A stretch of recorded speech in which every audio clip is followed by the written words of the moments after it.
What's up, guys? This is XV Pod, episode 3, and we have a pretty crazy, awesome guest, Rob Beardsley. Rob, introduce yourself, boss. It's awesome to be here. Like you said, my name is Rob Beardsley. Known you guys for a long time. We work together. We're great friends. I'm the founder of Lone Star Capital. We're a 5-year-old multifamily investment company approaching $500 million in assets under management. Sheesh. And to make it a little spicy, I dropped out of college in my second year and met my business partner. We've been a great team together, and we've scaled the company over the last 5 years. Guys, he's being humble. He's done some crazy things in his life. Rob, how old are you again? 26? 26. Rob is like, when you think of Shark Tank, Rob's going to be that guy one day. Like, he's going to be on Forbes. He's going to be running everything you can imagine. And the coolest part about Rob is, dude, I've known you now since, 21, 22. Is that right? Yeah. So we met way back when. Sorry, guys, we got to introduce Chris again. That's all good, guys. You've seen me all around social media. My name's Chris Hinckley.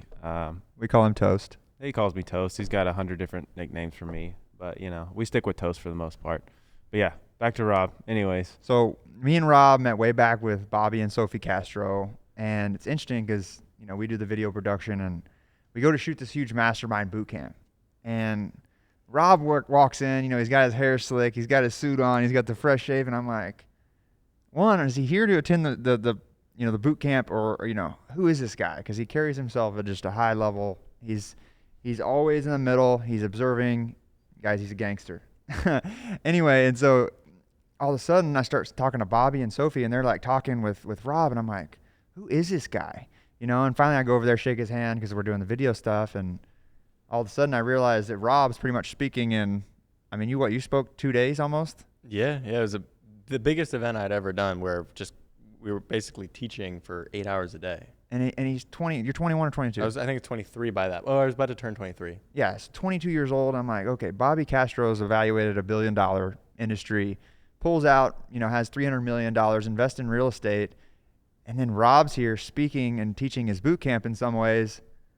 Like, who is this guy? You know what I mean? And so it's so interesting because Rob knows multifamily better than anybody I've ever met in my life. And now you've turned it into just crazy amount of things. Like, I guess we can go back a little bit. How did you get involved in all this, dude?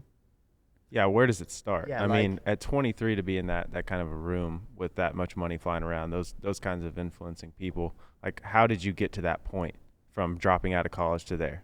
That's quick. That's fast. It is fast, and I want to tell the origin story that leads up kind of to the Bobby, to the Castro event. Yes, word out. It's interesting. So basically, I mentioned how in college I met my business partner, then dropped out, and we started the company together. So to go even back further, I grew up in a real estate family. My parents ran a residential brokerage firm in California, so I was around real estate. My dad brought me around construction sites and diapers, but I never really caught on to... Todd. Yeah, Todd.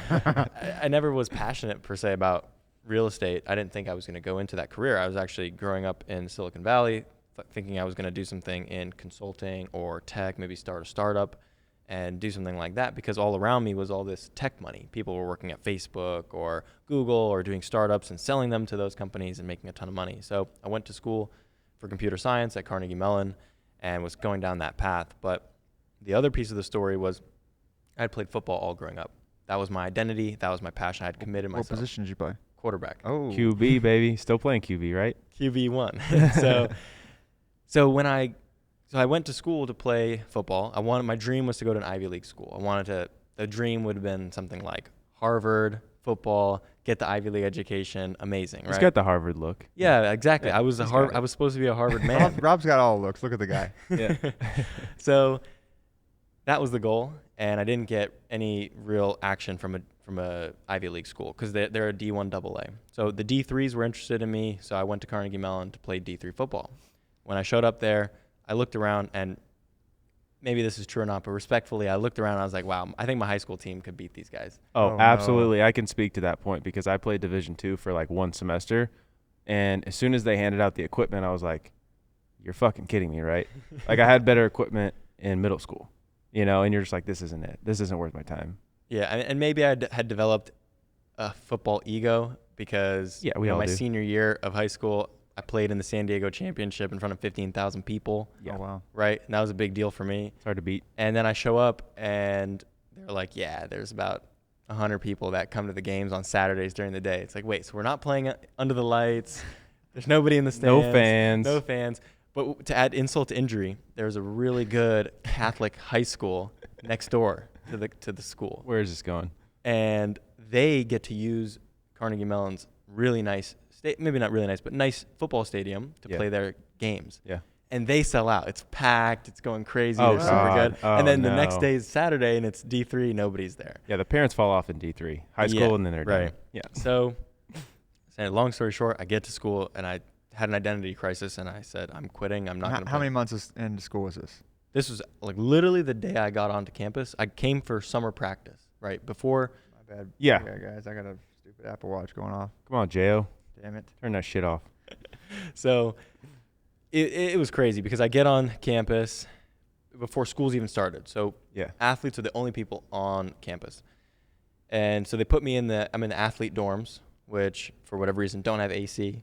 I show up to Pittsburgh on the hottest day of summer. Oh, man. And I'm like, oh my gosh, I go from living this comfy life, living at home with parents, and life is good. And I show up and I see the other kids, and they've got their parents moving them in and taking care of them, and I'm alone. And so I'm crying, and it's like, I'm becoming a man, right? So that was my breakthrough moment. I was dealing with so much because I knew deep down I was going to quit.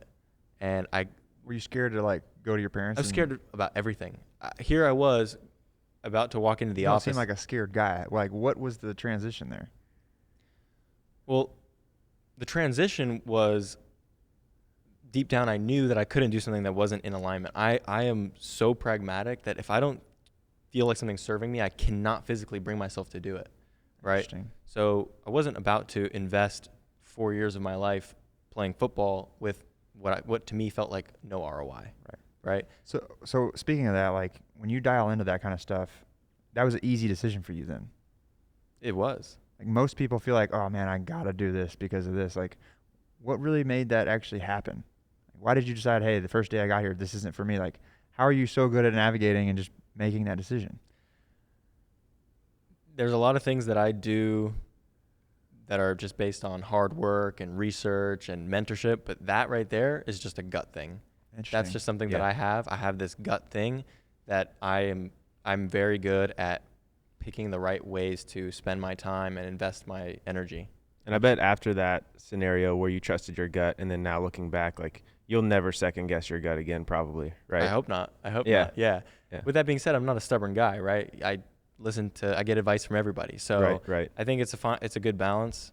But in that moment, I felt it. I had such a gut feeling that I couldn't eat.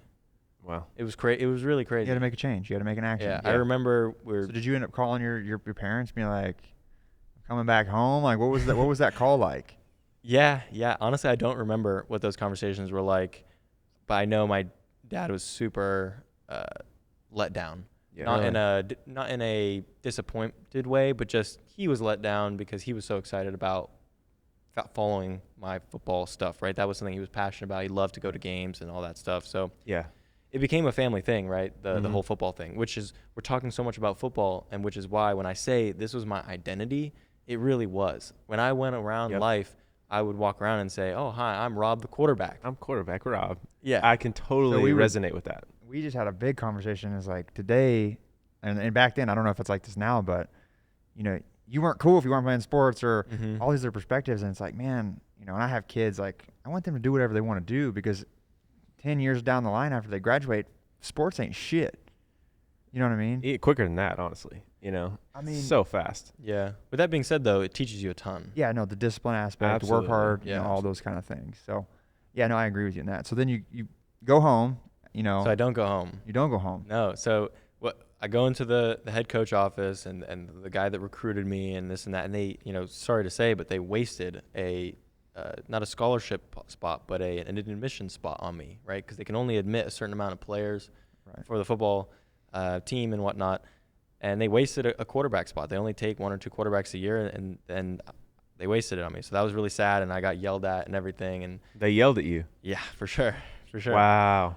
What was the conversation go? Hey, you know what? This isn't something I want to do anymore, and they just Yeah. kind of lost it? Yeah, well, you could have told us that months ago, so we didn't waste an admission spot on you, right? We could have been focusing our attention on other prospects. Yeah, they're not wrong, but they're No, they're crazy not to wrong. think that. I mean, that's definitely not the first time that's happened. Well, Let's be real, you know. For sure. Let's all back this up. Coaches sleep, you know, think football, think sports. I mean, D3, okay, you're taking this a little too serious.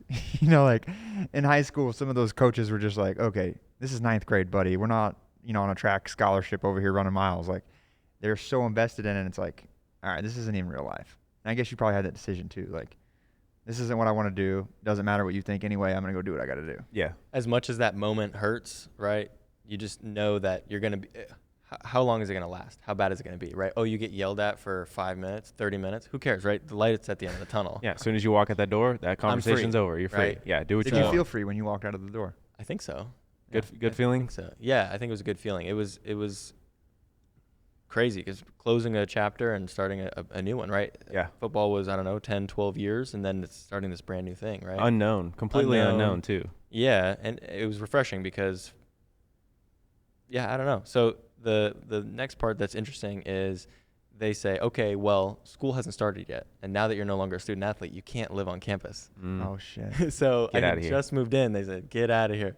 So the closest place to go was to hop on a bus and go to New York City because I have family in New York. Okay. No shit. And that was my first experience of New York, right? I land, I'm at my... You're like Buddy the Elf, dude. Trying to find my dad. Yeah. Empire State Building. You found it. Yeah. So here I am, you know, bright eyes and whatnot, first time in New York, and which is amazing part of the story because New York becomes a part of my identity, right? I fall in love with the city. Yeah, it's your home. Right away, I start making friends. It's amazing. And even once school started, I would still continue to take that same bus and go out back to New York and go soak up the energy, hang out with my friends, meet new people, and also start to make some business connections as well as I go out to New York. So, and I had pretty much at that point, probably, maybe it was a bit early then, but I made a commitment that I was going to live in New York. Okay. Right. So, Did you know what you were going to do though? What, 19, 20? Go ahead. yeah, I was about 19. I was 19. So I had no idea what I was going to do, You knew you were going to live there though. but I knew I was going to live there. Okay. Yeah. So, like, would I have found my home the same way if I didn't get kicked out off campus and have to go? That's wild. Maybe. Probably, honestly, But maybe not that fast. yeah, maybe not that fast. Maybe not. But maybe not. Well, imagine this, like, you know, say you don't walk away and you stay in school. You're not in that door where Weston's telling that story That's right. with all those other people. At that point, you're just now getting out of college and like, oh, what the hell do I do with my degree? Maybe you hate it at that point, and then you're starting 4 years later than where you really wanted to start. Yeah, and I could have, if I didn't drop out, not that this would have been the end of the world, but I would have graduated in the year that the world had a synchronized sniffle, if you know what I'm talking about. Synchronized sniffle? I Yeah. think we all know what that is. I think we all had it too. Yeah, we all had it at one point. So graduating at that time, from what I understand, wasn't the best move, but that's not a big deal. The big deal is, yes, right, I wouldn't have been able to be in that room with those heavy hitters, meeting Weston, and getting paid to speak in front of a bunch of people that were way more successful than me, way richer than me. Well, we always say this, and kind of in our creative craft. Chris, what did I say to you a long time ago that just stuck with you? God, there are so many things that Weston says. I know, I got full of quotes, guys. There's like 100 But things on that you list. get so fucking good at something, people Oh. will find you. People got to Mhm. find you and It pay you doesn't to matter do your age. It doesn't matter what you're doing. If you're that talented at something, people will find you anywhere. And that's kind of where Rob is just so interesting because you're jumping into people that are worth millions and billions of dollars. Speaking of, guys, I don't even know what age I'm at, but I had no idea you could make this kind of money. I'm like, oh, $6,000 a month? Sick. I'm like, I'm crushing it, you know? And then you go talk to Ballin'. these people that are making $6K an hour, and it's like, Yeah. wow, my brain is expanded. My brain broke that weekend, actually.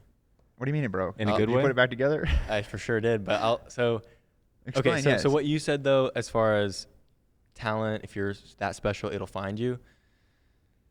True, but also we live in the day and age of all this, right? Right. Marketing. You have to put yourself out there, right? So on the one hand, you need to have talent, right? Talent will filter to the top, but you also need to put yourself out there, and that was something that I had struggled with, right? Because I didn't want to be in front of a camera. I didn't want to market myself. So that was something that I kind of struggled with early on. and a regret of mine that I didn't just jump into the stuff like this, creating content, being a thought leader, writing the books that I did. Your identity is still being written at that point. That's true. At 21 That's years true. old, You have like, imposter syndrome. guys, this is the first time I've ever not seen Rob in a suit. We've had this conversation a little bit, like the way Rob carries himself in that specific, energy in that world. You have to carry yourself a specific way, or you won't even get a handshake. So kind of talk about a little bit how you carry yourself. Like even when you met Bobby and those other relationships. I mean, Rob, what is your motto? How you treat people? How you carry yourself? Like, what's some value in that? There's a ton to unpack there. So before we dive into that, I just want to kind of hammer that point and say, how did I end up in that room? Like, how did we meet? Right? Oh yeah, I actually don't even know this. So I was, so I started to make the content. I came around, I realized, oh my gosh, in order for me to be successful in my business, I need to actually grow my network. I need to put myself out there. Wait, we got to back up just a little bit. And this is multifamily we're talking about in that specific room at that point in time. Like, what got you involved in numbers and multifamily? Like, we haven't even brought that up. Like, how did you? Yeah, so you're in New York. You decide that's your home. What steps did you take to get to where you were in that scenario we're talking about at 21 years old? Like, how did you find your gift? Like, what was like, man, this is intriguing. I'm going to just go balls to the wall and learn anything and everything about this. Yeah. I've always been good with numbers, always liked spreadsheet type stuff. So real estate's not the most complicated business in the world, right? It's pretty simple spreadsheets, but I was really coming from a super genius. Yeah, I don't know how simple it really is, but fair enough. We'll go with that. Yeah, fair enough. It gets a lot more complicated, but I was attracted to it, and that's kind of it. To understand the business, to me, that meant understanding the numbers, right? So being the numbers guy, right? So when I figured out that I wanted to pursue real estate, because I guess we were rambling on about football, and the idea was, okay, take away football. Now I've got 20, 30 hours a week free. Well, I started to fill it, and I started to fill it with something that I think is only natural, which is, okay, now it's time to make some money. Yeah, absolutely. Yeah. Oh, and your parents and your dad, was kind of in real estate as well. So, like, I guess that kind of came natural, or was like there one thing where you're like, man, what triggered, like, I want to study more of this? I think it just clicked for me, right? Because my parents had Google. Were you looking at houses? Like, I was researching on Google. I was reading books, reading on forums, listening to podcasts, watching YouTube videos, just being intellectually curious, which I've always been curious, right? And I've always been a reader and an absorber of information. And the fact that my parents were in single family real estate, right? Residential. So you take single family, which is one unit, right? It's one roof. And then you go, let's say 100 units or 200 units, right? Okay, there's some more moving parts. The numbers are bigger, add a 0 or 2. Right. But it's the same thing, right? It's the same thing, floors, kitchens, bathrooms, roofs, whatever, it's the same. So it clicked for me very easily to understand that business, because my family had been involved in single family, and I had lived in a house or an apartment like we all have, right? Yeah. So it's very easy to understand business, and the business model, once I crunched the numbers and I understood it, wow, okay, this is how you can make money doing this, and it all clicked for me there. And so I was really fortunate to start working with a mentor while I was in school. And you're how old are you? I was 20. So you had a mentor at 20. Yeah. Life-changing. It's for sure life-changing. Like, looking back on it. We didn't have a mentor at 20. Well, at 20, no. I mean, I just was in school at that point, just kind of dicking around. But you were my mentor to begin with, this like video production and photography. Right. Which allowed me to just go light years faster than I would have been on my own. Chris is a super genius editor, filmer, whatever you want to call it. He's 3 years. It just blows my mind. Yeah, that's really impressive. Nuts. I had a mentor in the perspective of a life coach, which, challenged me in a lot of ways, where somebody actually believed in me. But the creative side, man, I can only imagine if I had somebody that was a mentor in that space when I was 20. Holy fuck. I think the life coach side is really important, because one of the biggest things that I got from my mentor, number one thing probably was meeting my business partner, right? So introductions and building your network, that's always gonna be the most powerful thing. But then the second thing was just... How old is your mentor, actually? He's 43 today. So we have a 17-year age gap. Right. He's still pretty young. Yeah, honestly. 43 is young. I mean, we've got plenty of work to do. Yeah. Yeah. That's good. So the second thing was just... How did you find that mentor, first off? Were you just, in the library, or how did you meet this guy? Through a podcast, through listening to podcasts. You're just like, hey, man, I listened to you. I value you. Is there anything I can do and learn? He offered coaching. Back then, it was $10K to join. And back then, 10K was like, is this really worth it to do? I don't know. I was kind of dragging my feet into it. And now looking back on it, Would you swipe a credit card? You didn't have any money back then. Are you did kidding? Are you kidding me? Of course 10K is worth it. Yeah, no, I asked my parents. I said, can you please do this for me? Yeah, absolutely. It's your college. You're learning 10K to now look at you.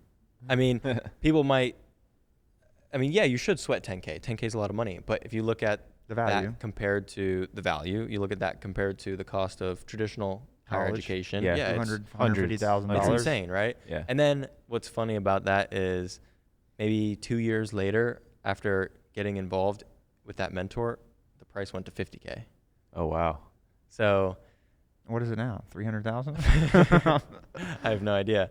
But that shows you that, the 10K I should have done it, which I did, and that was a really good move, right? That it's worth 10 Everything. times, way more than 10 times that, right? Yeah. So, but taking those sorts of risks is really, It goes back to that gut feeling. yeah, it's really hard, but Instinct. It's what Rob you has need to a do. insane instinct to do what he needs to do and make it happen. yeah, I mean, we could say that. Yeah. So, I've been really, really lucky as well. That was just great timing. Meeting my business partner was great timing. so you meet your business partner, you start brainstorming, all of a sudden it explodes. You're like, this is Batman, Robin, Batman. So people ask me a lot about partnering up and stuff like that. Not with me, but just say, hey, I have a friend. We're thinking about partnering together. I met this person. I think we might be a good fit. So I always tell people, because they ask me advice and they say, well, what did you do with your partner? How did it work out so well? Because we really do have an amazing partnership, right? We complement each other so well. And I tell them, we're not a good example because we kind of just stumbled into it and we're like, hey, this kind of works. You want to work together, right? We didn't have a master plan. That's kind What of me and happened with Weston us? too, Yeah. If it works, it works. Or- We Organic. found a way to make it work. That's the difference. There's a will, there's a way. Yeah, Mhm. because we could have gone our separate ways in many different scenarios. But I think for us specifically, like we've had 10, 12-year friendship behind, the business side of things. So we really leaned on that more than anything when we had differences or issues within the business, and then came out on top because of it. It's like I truly cared about him, and I still do, and he truly cares about me and wants to see me win. So it's like, when we have that to base everything on, the partnership is easy. Outside of that, it's just communication, right? That makes a lot of Loyalty. sense if you have the foundational Yeah. friendship, which that makes a ton of sense. For us and my partner, we didn't have that, right? We Right. didn't know each other on that level. We're also not peers, frankly, right? He had a family, 3 daughters, completely different life, completely different upbringing, right? He grew up in New York. I grew up in California. He's an Orthodox Jew. It's completely different Right. realities and cultures. So what I think some of the things that made it work are, number one, I'd be curious to know how you guys did this, but when we came together, we started kind of dating first, right? Yeah, I get Talk on the that. Test the phone, water. test the waters, like, hey, what do you think about this deal? Or let's trade some notes sometime. Let's talk here and there. So we just kind of started talking. We didn't come to each other and say, I have a business plan, right? Right, yeah. Build a relationship. What is a business plan back then? I Find some didn't know what the synergy. hell I was doing. You might have. I mean, you're smart.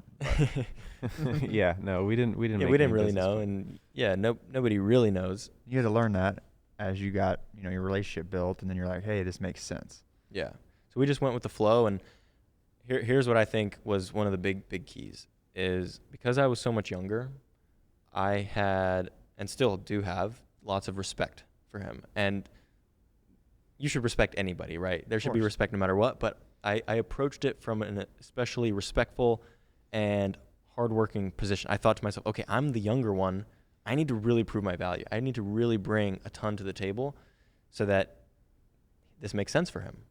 So I approached it from that angle, which I think made it worthwhile for his side and my side, because for me, the angle with him made sense because, okay, he's bringing age, wisdom, experience, and people are going to trust us a lot more if we have him on the team, right, and not just me. Well, Right. we've talked about this before. Why did he give you the time and day? Because he saw you as, him at one point in his life where, I'm assuming, right? Like we've talked about this a little bit. I don't know if I worded that correctly, but he saw value in you, and what's the word? What's the terminology I always use? Vicarious? Uh, No, not vicarious. Like Definitely he not sees himself in vicarious. like he sees himself in you, right. right? Like we've talked about this a little bit. Is that the same kind of scenario with this situation? I don't know. I haven't really asked him about that. I mean, we've talked a little bit about it. I think number one, he didn't know how young I was, right? He knew I looked young, but he just kind of assumed that I was maybe a little bit older than I was. Mm-hmm.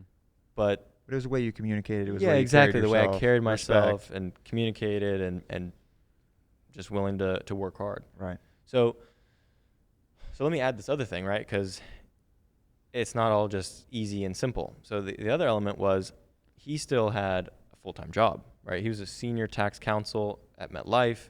He was busy. He had a family, right? All these things. So he, at that point in time, could not work as much as I could. So I respectfully was putting in way more effort up front. Okay. I had the time. I had the time to just crank and work. Right. So he was like, this is the way we kind of need to do it. And you're like, all right, I can get to work on I'm this. gonna go Sweat equity kind of thing. I'm going to go crazy. Yeah, that makes sense. And I didn't resent him at all for that. Yeah. Right. Because imbalances can only last so long. Right. That's true. You're not going to tolerate an imbalance forever. So, but I was willing to tolerate it and more than tolerate. I thought it was a great deal. Everything's fantastic because I was approaching it from this humble, young perspective. Right. And so that balanced out super well. Yeah, I mean, he needed that, and he probably didn't even know it. Yeah, as exactly. well. Like he needed someone in that, and that's kind of why we've looked for people like that as well. You know, we've looked for people that have the same drive, mentality, creativity, and everything as us. And at the end of the day, it's really hard to find that. So it's like finding someone who is us maybe 5 years ago is kind of more the route to go, because we can see certain things in them and bring it out of them so much faster. And they can just level up, and then they find a life where they find happiness and joy, and they love what they do, and we get to do it together, kind of thing. So yeah, the youth is where it's at. I mean, we have leadership, you know. Yeah, we have a young company. We have people who are 40, late 30s. Wait, we got to get back to why you got hired. I know. So how did Bobby Castro call you? Like what was that like? Because y'all don't know Bobby, but man, he's just a monkey that wants to get out of the cage and help you in any possible way, right? He's got the great energy, but then he's an introvert. He loves to hide at the same time. So like, how did he find you? Good way to put it. Yeah. Did you? So I mean, you wrote a book. Is this before the book or after the book? It was after. It was after. It was about 6-7 months after. After you wrote the book. The first book. I'm assuming he found your book.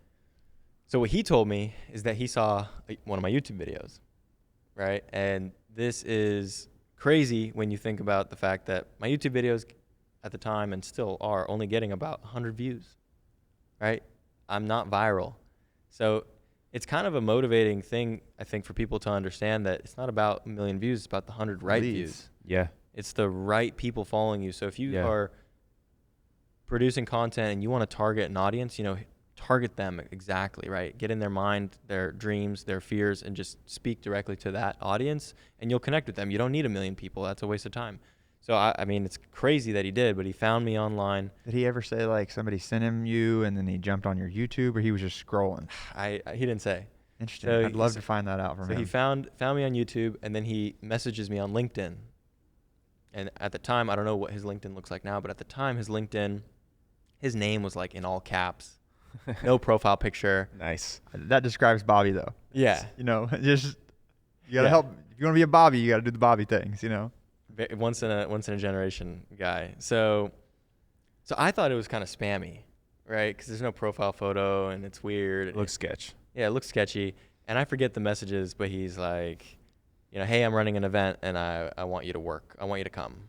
It's like, okay. That's it. Those are all the details. It was something like, it was very vague. Yeah. Right. No idea who he is. Like, I don't know that he's a billionaire. Yeah. Right. Probably not the first thing he says in a text. Yeah, exactly. So I don't even think he had really a social media platform. Really, not back then.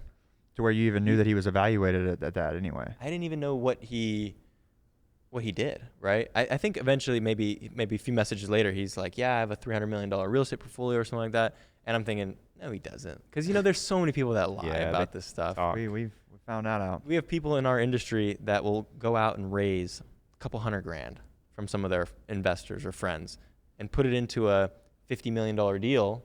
And they'll say, oh, I just bought a $50 million deal. Oh, they claim the full ticket versus what they invested kind of thing? Yeah. Yeah. So anyway, I'm skeptical, but I feel him out.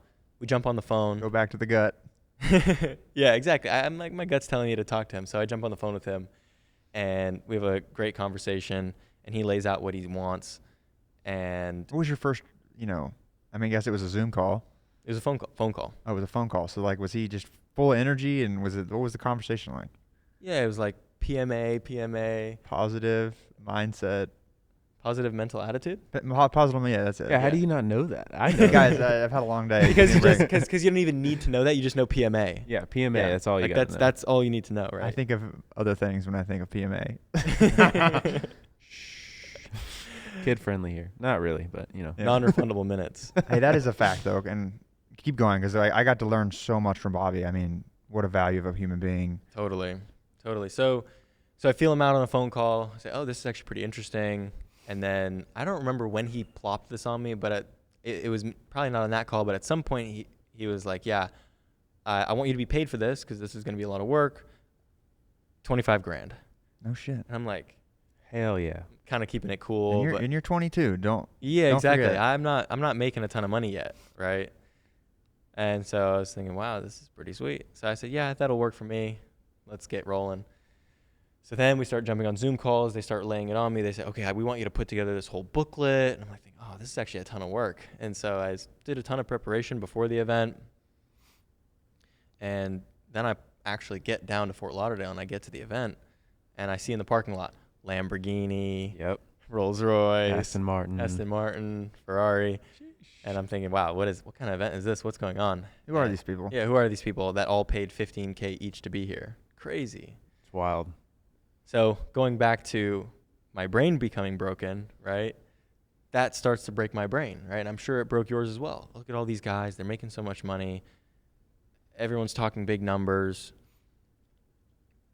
And it's as simple as that, just being around that. And then Were you questioning, like, how can I add value to these people's lives when they're driving around in Ferraris and Lambos and stuff at all? That's interesting perspective. You know, because you, I guess at that point, weren't on their level. So, like, you getting paid to stand up on stage and preach to them some sort of knowledge, did you have some, like, imposter syndrome?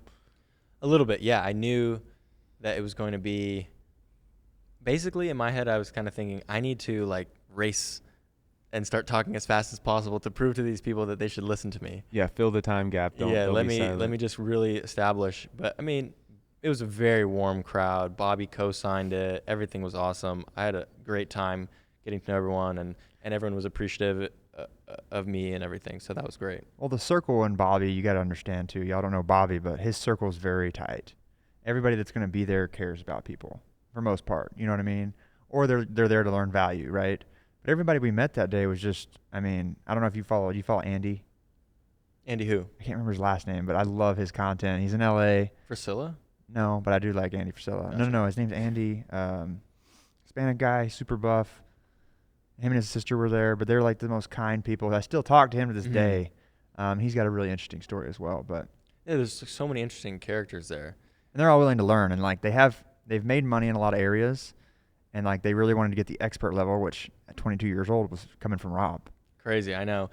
And that's a is good wild. point. They were successful in their own way, but once I started talking and sharing stuff, and I realized that they didn't know a lot of this basic Calms stuff, down. I was like, oh, okay, this makes sense. I can really help these. I can be valuable here. Yeah, add Right. value. Yeah. So, and then, fast forward to the end of the event, our good friend Albert invites me to go back to LA with him on the private jet. I had a JetBlue flight back to New York, but I was like, yeah, let me cancel this. I'll go to LA on a private jet. I think I can cancel my PJ to hop on yours, right? Yeah, That's probably exactly. what you said. Yeah, mine's headed that way, but I'll jump on yours. Yeah, I can do it. So then my brain breaks because I'm on a private jet for the first time, and it's super cool. And then I remember hitting the Aston Martin. Me and Rob are cruising down Los Olas, and Sophie's like, "Oh, take my car." I'm like, "Hand it over." Anyway, we get in the car, and I remember like at stoplight, she's sitting next. She's like, "Punch it." And I remember punching it, and I barely hit it, and I'm skirting. I'm like, "This is crazy." And I remember me and Rob have a cool moment where I'm like, I have a lot of respect from that day forward, because Rob, that day that I met you, you've been the same person and better to now. Like, you're just level-headed, you're calm, you're collected, and you, through all the crazy shit you've gone through, you're still keeping the same value and the same moral, which I think is pretty fucking cool. Like that's hard to find, man. When money and business and everything get added to, it's really hard to see people still see everything through the straw. You know what I mean? I really appreciate that. Yeah, and I recognize it's hard to recognize a lot of things about yourself, right? Yeah.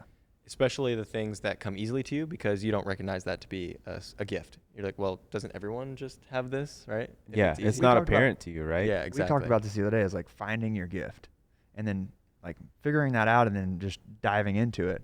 And sometimes that's natural, and sometimes it's not.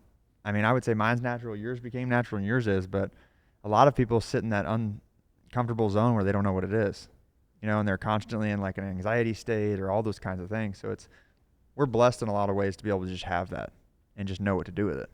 Very much what I mean? so. I don't know, but yeah. So that's how we met at Bobby Castro's event, and we've just it's been crazy to see every year you have a summit, LSC summit, where you have amazing amount of your circle, not Bobby's circle, but you've built and networked with the right people, and you also do something where you kind of have speed dating not collectively, kind of designed for each person to connect with each person. Like kind of dive into the summit for a minute. Yeah, let's talk about the summit.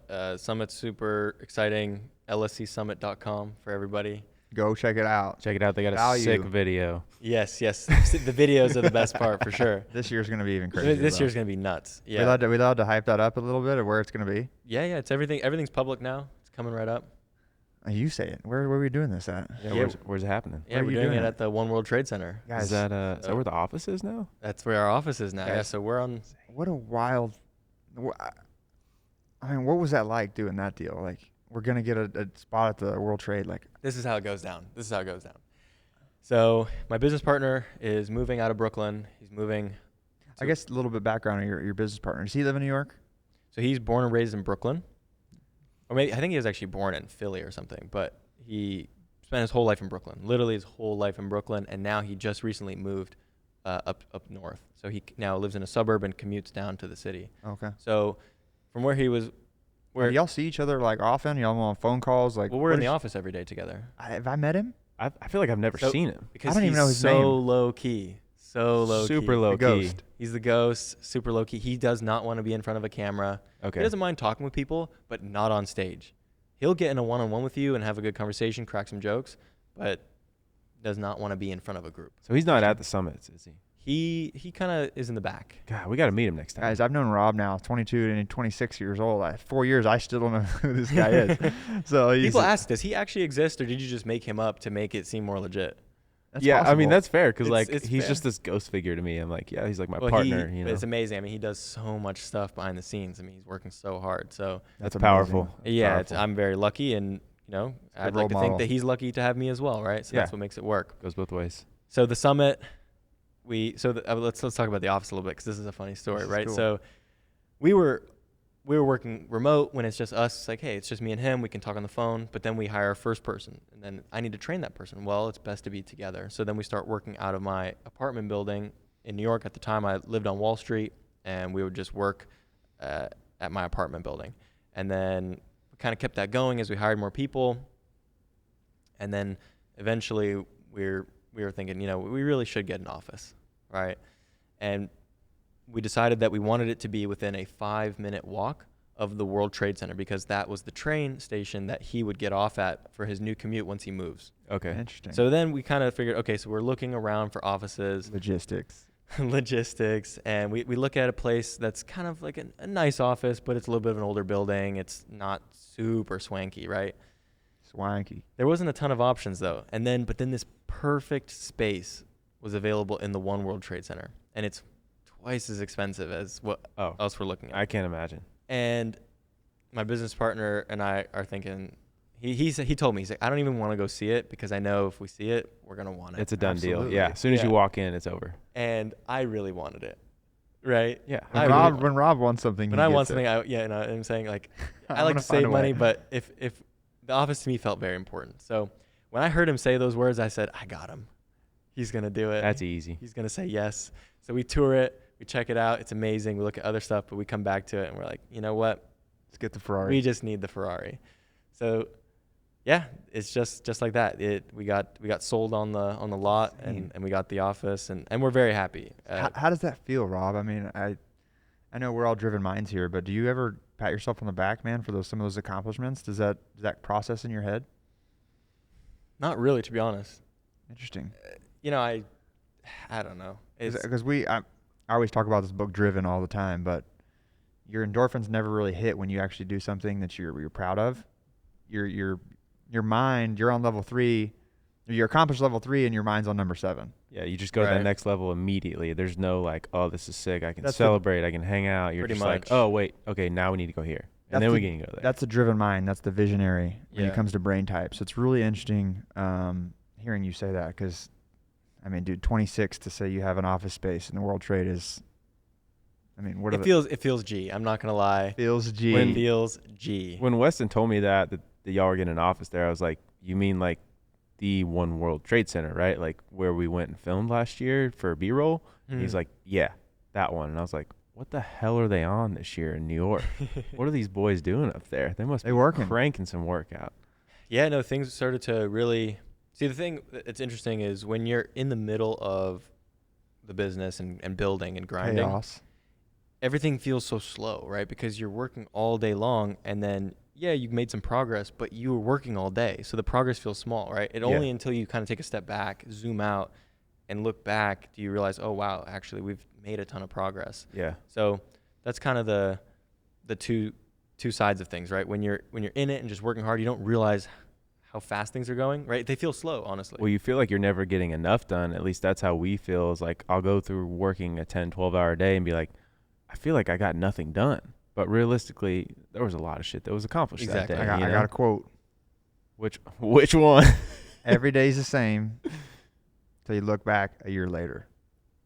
Yeah, that's a Right. great one, actually. Yeah, it's yeah, true. That's crazy. Yeah, because Like we you're- get what you do in 365 days, and then every day feels like it's the same, and then you look back and it's like, wow, we went over a mountain, now we're back in the valley. Let's go on a bigger mountain. it's like that aha moment kind of thing. You That's look- the thing. I feel like we're gonna have so many mountaintops in our lifetime where it's just like that's our fuel. We love the chaos. We love the drive. We love the challenge. Like that's, where do you go next, Rob? Do you buy the World Trade? Like, I mean, Yeah, well, before we go there, Rob, this is your chance to brag a little bit. How is your business doing numbers wise? Like, how much are you guys managing your portfolio? What are you striving to get to? Like, talk some numbers. talk some goals. So in 2018, we bought our first property. Yeah. Where's Is the it- first property? It was in Houston. It was 261 units, rundown deal. We had to roll up our sleeves and really put in a lot of effort to turn that thing around and make it work. We learned a ton of lessons, made mistakes, but that deal ended up being a success. It worked out. But point of that is we don't have to get into that deal. I'd rather talk about the scale. Yeah. First deal was about 16 million. We invested about 2 million. We ended up selling it 3 years later for like 21-ish million. So made a good return for our investors, even with all the mistakes and everything.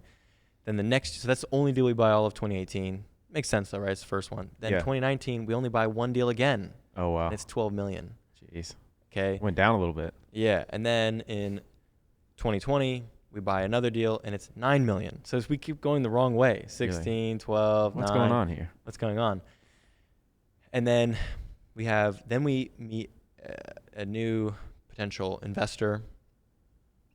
Well, that's who we buy the $9 million deal with. And then they sign up to do 2 more deals with us right off the bat. So we're cranking. We're like, oh, we got this deal closed. Now we got 2 more on the way. Then COVID happens, and they tell us to drop the deals. They're out.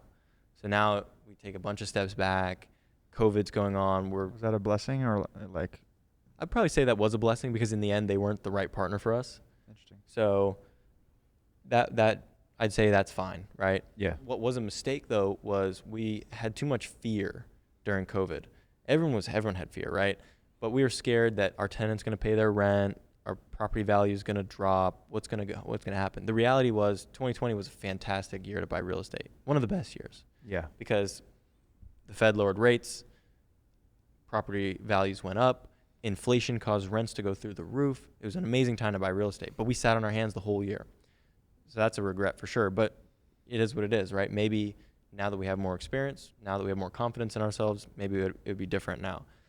So 2021, we finally have a good year. I think we bought like 120 million in deals. So Wow. you go from buying like 10, 15 million a year. Yeah, you here said and there. 9 the year before. Right. The only deal to 120. I mean, Yeah, something like that. it's a big yeah. jump. That was a big jump. Then 2022, we did 220. Doubled. Yeah. Almost. And what scaled that? So I think what scaled it, there's a lot of things, right? But I think the reason why it went geometric like that is because it was pent up, right? We had been putting in all this effort. Slingshot. We had nothing to show for it in 2020. Building the system, right? Yeah. To scale with. And relationships too, right? Yeah, Relationships take time to build. And yeah. especially in our business, right? A track record takes a long time to build. You True. don't just... Especially in New York with all the old heads. I mean, there's a lot of big wigs out there with money that's been long lasting, and to put it in the hands of a new business, multi-million dollars, is probably like hard to trust, right? I would assume. It is. So if it takes you 3, 5, 7 years to buy a property, fix it up, manage it right, and then sell it, well, that's how long it takes to build a track record, right? Yeah, true. So, by now we've still, up to this point, have only sold 2 properties.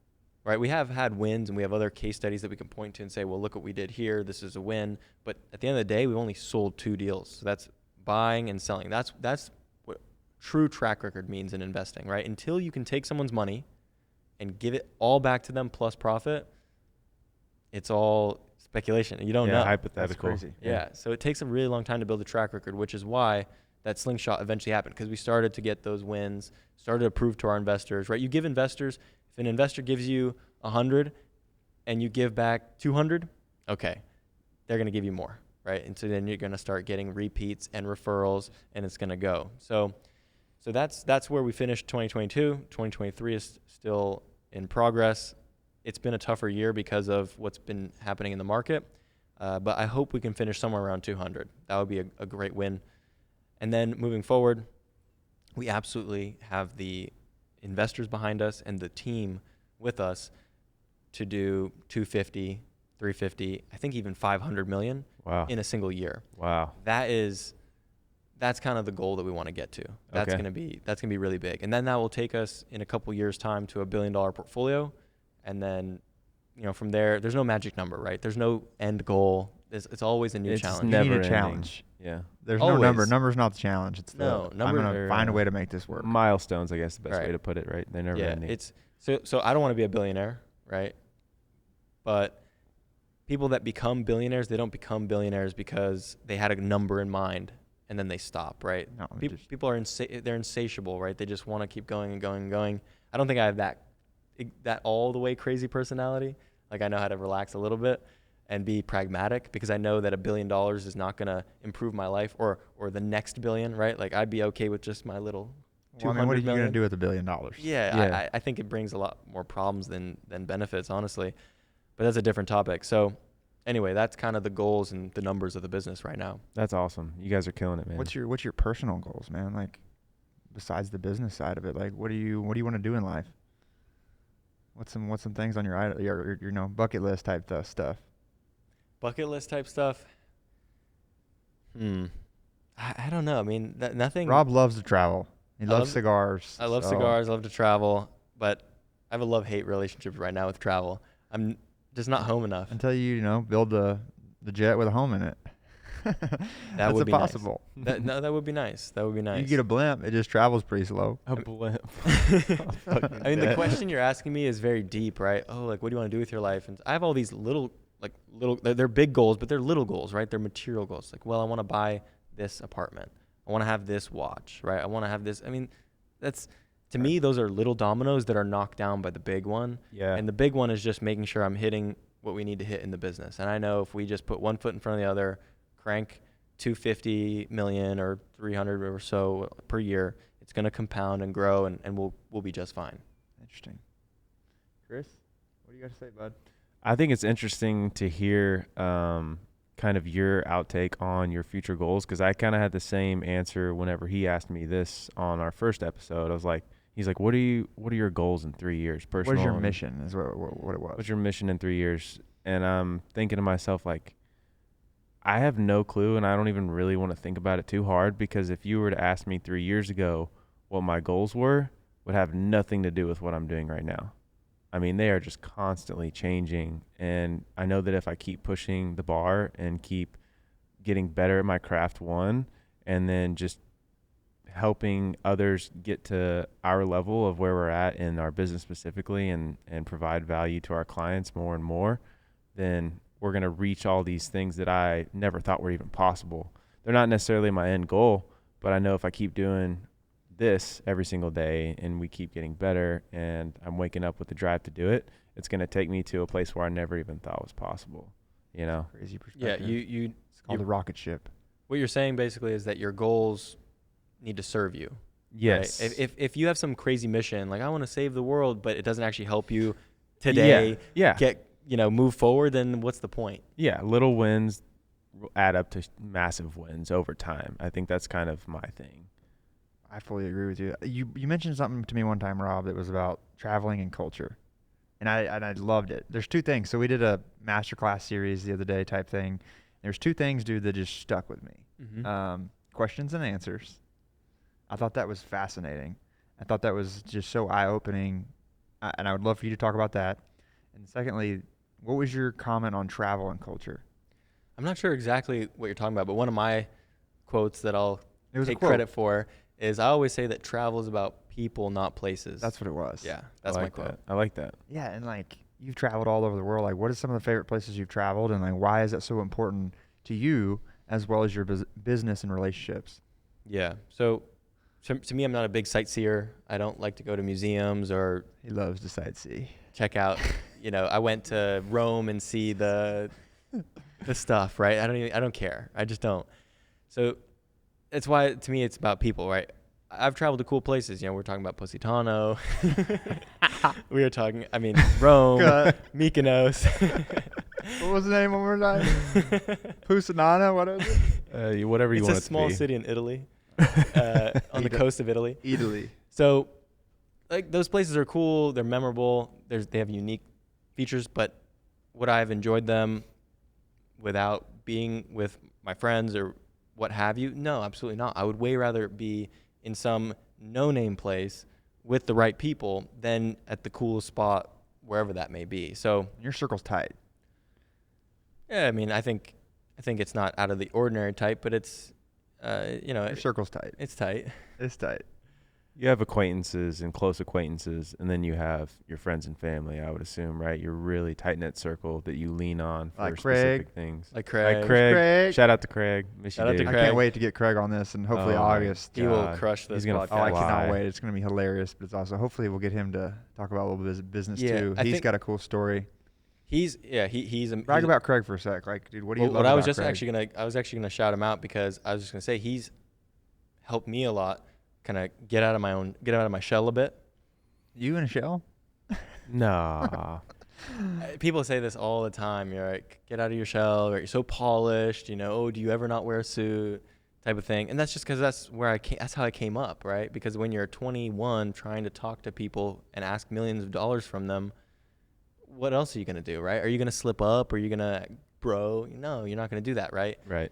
Once someone kind of I've seen people who are very successful conduct themselves casually, and that makes sense, right? But for me at the time, it didn't make sense. I didn't have the security, the confidence. I don't know, maybe a couple of things, but yeah. So that's just how I came up. But now I'm at this level where I'm realizing, hey, you know what? People actually like imperfection. They want to get to know me, and that's okay. I said the other day in our podcast, imperfections is what makes people perfect. It's one of my quotes. That's a good quote. Yeah, Yeah, that's a keep good going. quote. I didn't mean to interrupt you. No, yeah. So just circling back to shout out Craig, that's like going back to the small circle. To me, there's no point in kind of having people close in your life if you're not going to really let loose, right? And Be yourself. Be yourself. Why do we love Craig? Because there's not people out there aren't all having the same types of conversations. Like, we're having different conversations. We're going deeper, and I don't mean it's like woo woo or we're really talking about each other's feelings. Woo. Maybe it's woo woo sometimes. I don't know if everybody knows what that means, but that's just like spiritual, right? Yeah. Right.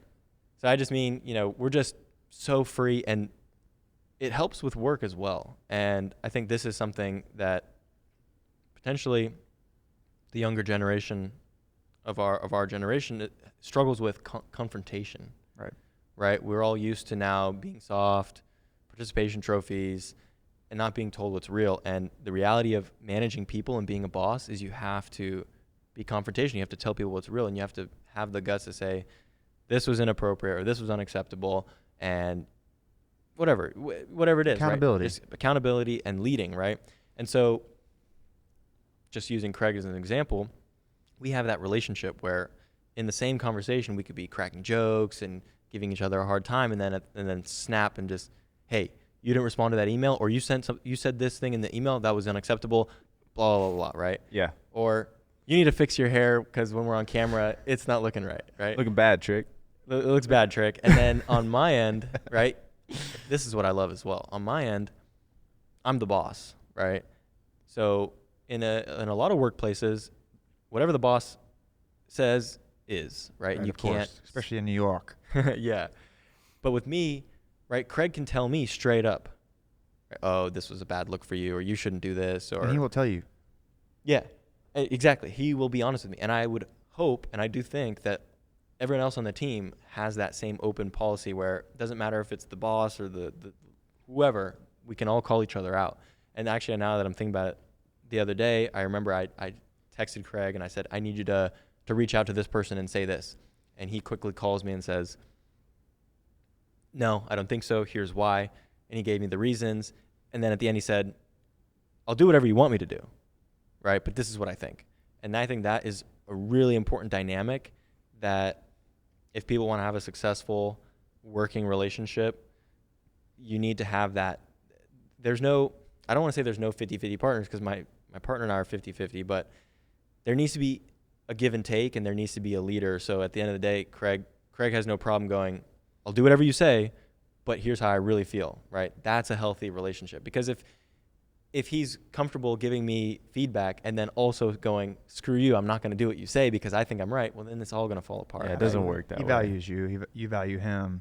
And you also appreciate those things, right? Yeah, because he feels appreciated because you wanted his advice. And at the same time, like we've had this conversation with friends. Like, I want my friends to tell me the fucking truth to my face and go, hey, man, you need to work on this. Or any kind of way. Like when Chris or I were irritated, hey, Chris, you're a little irritated today. And he'll be like, thank you. Yeah. Like we have a value for each other. It's like, hey, bro, it's coming out of love.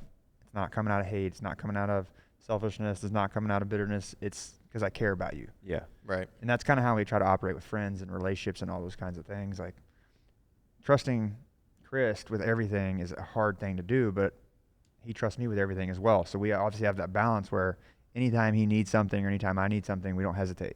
There's no push or pull. It's just like, we got to get the fucking job done. Yeah. know Yeah. what It's I mean? no like I did all this and you only did that. It's never that. It's like, hey, I need help here. Okay, I'll drop everything, come help you. I mean, Easy as that. we had a conversation. I'm gonna laugh because we just got real serious. But we had a meeting this morning, and we use this. I can't stand people. If I have a booger in my nose, Oh yeah.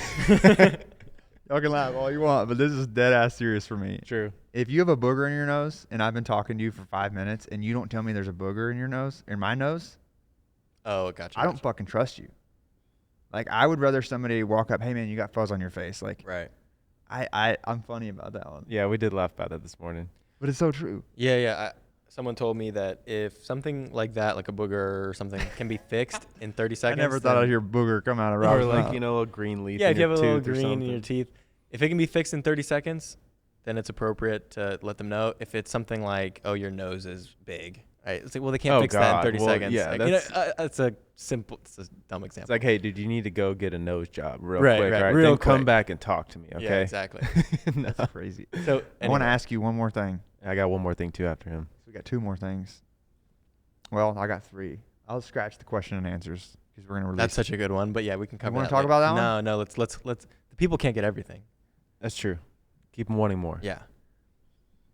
Rob, what's advice you would give us? Love it. Well, I mean, we had dinner last night. We talked a little bit about this, but we need to figure out some things on your business end stuff and related to scaling. Right. Right. You've done the hard part, which is the 0 to 1. Right. 0 to 1's so much harder than 1 to 100. Right. Scaling is much more straightforward, but it's a completely different personality and skill set to scale versus create Interesting. from scratch. I So love this. Keep going. So that's something that we need to get together on and kind of brainstorm how to scale. Now to twist off that personally. And And you can be dude, pick my burger, dude. Come on. pick your burger in 30 seconds. Well, personally, I'm trying to think. I don't know. I mean, you've got it dialed in. I don't have shit dialed in, dude. I'm just trying to do what I got. You're very confident. I mean, I guess what created the relationship, actually? What continued the relationship, actually, is a better question. And what value where you're like, you know what, this guy doesn't seem like a bullshitter? Like, what was it that... Yeah, probably authenticity, good energy, good video. You got that. Like, the reality is, Yeah, buddy. people, like we talked about value exchange, right? An imbalanced value exchange will only go on for so long. So if you made crappy video and I was paying a ton of money for that, it would eventually stop, right? Mm-hmm. Makes sense. So, and you didn't know really what was up with me, right? When you started the relationship with me, I had no idea what was I going was, young and whatever I was, and you probably didn't think to your head that, I would eventually be... That's not true. Okay, maybe you No, did. he's been saying you're going to be so on he- Forbes since day one. No, but sure. did you know that I would be on the way to cutting you like $100K in business? Not necessarily, no. No. Yeah, see, I didn't That's true. I didn't know that either. That's I true. guess the real thing that I saw value in was it's very, very rare, Rob. I guess this is why I try to keep the relationship as a friendship and as well as business, but it's very rare you see somebody that's humble with money or with assets or relationships, and that is so rare to me, and that's the kind of circle I want to be involved in. Like, truly, like, that's why I feel like this relationship goes well for my side of things is you hold yourself to a specific standard and you don't bend. And I fuck with people that don't bend. You are who you are. Because you don't either. And that's probably why I'm like, these are my morals, these are my values, and I want to have the same kind of people around me because those are the kind of people that inspire me, make me feel creative, and then, make my dreams even bigger. Yeah. That's probably it. Yeah. I What's mean, your you guys question? put the nail on the head. Well, that was a nice ender, but I do want to ask this question because this got brought up whenever we were filming the other day. You talked about finding your passion and doing what you love for work. I thought it was a really interesting take on that. So if you don't mind kind of harping on that topic specifically. Yeah, I think we talked a lot about finding your special gift earlier, and I think that's important. But sitting around waiting to figure out what the special gift, that's a waste of time, right? You need to start doing and doing because you're not going to have a gift be revealed to you until after a lot of hard work, right? Because even if, for example, you're super naturally gifted at piano, when you first sit down to play, you're not going to be amazing, right? True. So you have to work hard to then realize, you know what, I'm actually pretty good at this. Yeah, it's frustrating. Yeah. So as far as careers and stuff like that with passions, I think that's overrated. I think you need to figure out something that makes sense to you and then start investing. And then the longer you invest, the more you'll create a competency. And then the more competency you create, the more of a positive feedback loop you'll create, right? Because even if you didn't love whatever business you're in, whether it be video or anything, if you start doing that thing and people start saying, oh my gosh, I love your work, this is amazing, and you start feeling good, that's the loop right there, and that's going to give you the courage to do more. And then guess what? Then you get better. And then when you're really good at something, you enjoy doing it, right? So you're going to develop a passion for whatever you're doing. But I think that's also missing the point because work is not, in my opinion, is not necessarily all about being super passionate about something. At the end of the day, everything becomes a job, right? Whether you're a professional athlete or whatever it is, right? It's gonna become just hard work and a job. Yeah. So it might as well be the right job that fits you and your goals. So rather than being a starving, in my opinion, again, maybe for the artists out there, sorry, starving artist, right? If you're just sitting there painting, not making any money, eventually that might hit you and it might go, you know what? This is actually kind of a waste of time. Yeah. Right. Obviously there's exceptions and all sorts of things, but that's my take on the passion and building up your expertise, and then your true gift gets revealed, right? I didn't know, let me actually share because you have ideas about what my gift is and things like that. So for a while, I started to realize that my gift was the ability to take the complex and explain it simply. And that has helped me very well in not just creating content, right, that is technical and real estate related and shows our expertise and actually teaches people what we are doing in our business. It also helps when I talk to investors. Yeah, right? absolutely. Because a confused mind says no. If I'm rambling around, I can't articulate myself, investors not going to get behind the deal. So I've never thought of myself as a salesman, and I didn't grow up wanting to be a salesman. I thought sales was sleazy. Yep. So, but here I am. I found myself You're a sales guy with now. this unique gift, right? Which is explaining things and communicating that way. Well, not a lot of people have both sides. Like a lot of people have the knowledge and they're like really skilled in that form. And then some people have the communication, right? But I think you kind of have both. Like you have that knowledge and then you can communicate it in a way so that whoever your audience is, they'll be able to understand it because of the way you read them and understand them. That's very rare. And I think that's probably what makes you so successful and has helped your business become so successful. Well, you know that shit like the back of your hand. And then numbers are numbers. You know, you don't have to sell numbers. They're just, here's the data. Here's why you should do it. Boom. You know what I mean? So I think that's kind of interesting. That's a good question, Chris, by the way. Yeah. I don't know. That stuck with me. Stuck with you. Because I've always been one to be like, yeah, find something you do that you love and, you know, get so good at it, people have to pay you to do it. But that's just one little piece of it. You know, everyone gets so fixated on, say, like they look at you and they're like, oh, you know, I'm doing great with my business. You know, I have a lot of money to play with, work with, all the above. But they really don't see all the hard work you had to put in, all the risk you had to put in to get there, and all that stuff that you really don't like doing. Like you may love doing this real estate thing, but there's so many aspects of your job I'm sure you hate, right? And that's not put out there, and people just look on the shiny object versus like, yeah, you may love to do this, but there's 100 other things behind that require this to be successful that I actually hate. Or I just really dislike. Hate is probably a pretty strong word, but you get what I'm saying, right? It's not all roses and rainbows. Yeah, it never is, especially an entrepreneur. Right. Well, you get to a point where you have to wear all these different hats. And now I feel like I've really seen you wear all these hats, financially be able to pull in the correct team to hand your hat off to this person on the things that maybe you dislike. And now you're focusing on your great thing. Like that's kind of what we've noticed. Yeah. You know, especially getting to know Craig now, like, dude, you and Craig has really helped you.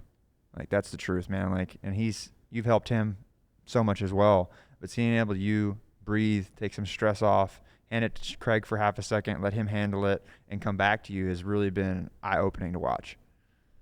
I don't know. Very cool. Yeah, I mean, we're compliments. And when you're starting out, you have to wear all the hats, like you said. And I do preach that because if you don't have to wear every single hat, but if you try to delegate too quickly, then you don't have the expertise and you don't get it. You weren't in the trenches. So you can't coach them how to do it. Well, if you never I had did the it. advice my whole life to never have a partner. You know, don't trust fucking nobody. My dad's, my redneck son of a bitch. Yeah. But he's built a whole identity and brand and companies off his blood, sweat, and tears. That's all I've ever heard my whole life. Just do it yourself. But you can only get to a certain point where you can make a 6-figure business, maybe 7-figure, but you're never going to make an 8-figure business on your back. That's just not possible. You know what I mean? So it's interesting getting around Bobby, getting around you where you see people actually do it the right way. And it's like, oh, this makes so much more sense. So that's kind of cool to watch inside of your business that I've seen in the last 4 years is like seeing you kind of spread out and now you're like giving responsibilities to people and then just watching all the puzzle pieces click.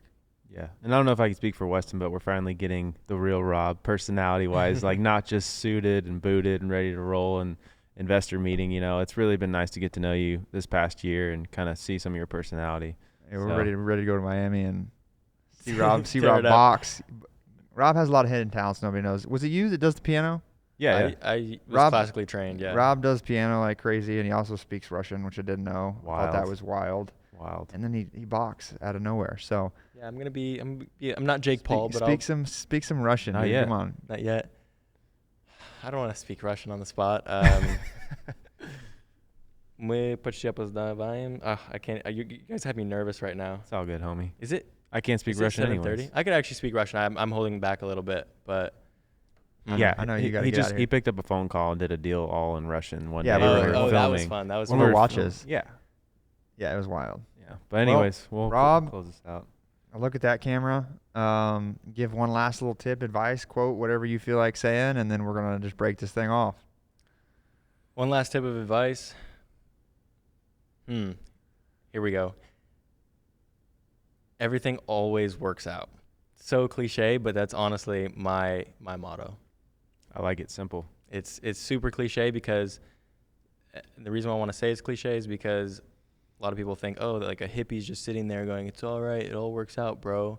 That's not what I'm talking about. Like, still work hard, still put in everything you've got into whatever it is that you're doing, but you can't worry about what you can't control. So That's facts, Jack. just control what you can control and don't get caught up, and just it'll all work out. I like Always it. does. We talked about that today, actually. It's pretty. Yeah. We go through these massive waves in our business. I'm sure you do as well, obviously. And sometimes you're in like a lull where it's like a little longer than normal, but it's like there's a reason because you're about to just slingshot into the next wave. You know, and you need to build those systems, build those teams. So it's kind of interesting. But guys, that is episode 3 with Rob Beardsley. Character, awesome human, awesome friend. And y'all follow him, check him out, check out the summit, and watch this guy take over the world because it's pretty crazy what he's done in 4 years. So we're out. I don't think we have a closer yet. So Thank you guys for listening. If you listened all the way through, we've got a list of people to bring on here that you're just really going to want to hear. So stay tuned. Peace out.